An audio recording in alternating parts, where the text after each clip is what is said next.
pemilu sekarang atau demokrasi sekarang sudah sangat liberal. Demokrasi dalam Islam pada dasar tidak ada.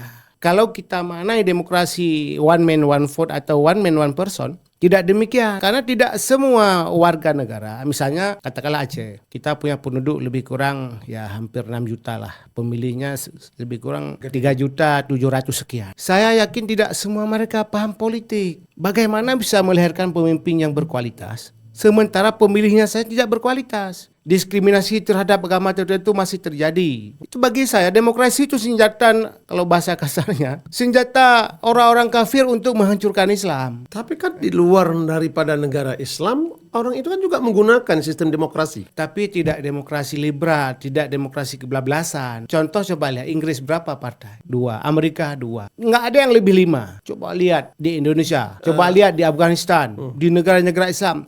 Terkesan dipaksakan harus banyak partai.